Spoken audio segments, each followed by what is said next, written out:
पत्ता गोभी की खेती के लिए उपयुक्त मिट्टी। Cabbage cultivation suitable soil.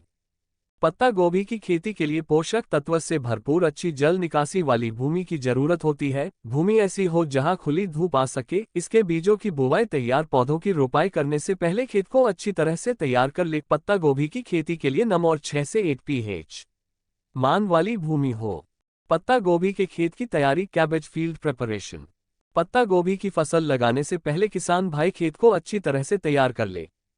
इसके लिए उन्हें सबसे पहले खेत की अच्छी तरह से हैरो लगाकर जुताई करनी होती है। फिर मिट्टी पलटने वाले हल से जुताई कर दे ताकि पिछली फसल के अवशेष और खरपतवार उसमें दब जाए। और फिर खेत को 8 से 10 दिन के लिए ऐसे ही खुला छोड़ दे। इस बीच खेत की मिट्टी में अच्छे से धूप लग जाती है और फिर खेत की सिंचाई कर दे। इसके बाद जब फिर खरपतवार निकल आए तो 2 से 3 फिर से गहरी जुताई करे और पाटा चला दे। इस तरह से खेत की मिट्टी भुरभुरी हो जाएगी और खेत फसल लगाने के लिए तैयार हो जाएगा।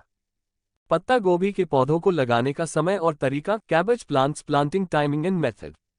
पत्ता गोभी का पौधा पाला सहन करने में सक्षम होता है, किंतु वसंत का पाला पौधों को बुरी तरह से प्रभावित कर सकता है। चोटिल पौधे निम्न गुणवत्ता वाली पत्तियों, अविकसित सिरों और निम्न गुणवत्ता वाली फसल का उत्पादन करेंगे। इसलिए फसल के बीजों को लगाने के लिए उचित समयांतराल पर ध्यान देना चाहिए। वसंत ऋतु के मध्य में किसान भाइयों को गर्मी वाली पत्ता गोभी फसल की बुवाई करनी चाहिए। इसके बाद वसंत ऋतु के अंत में शरद ऋतु वाली किस्मों की बुवाई करें तथा गर्मियों के अंतिम दिनों में वसंत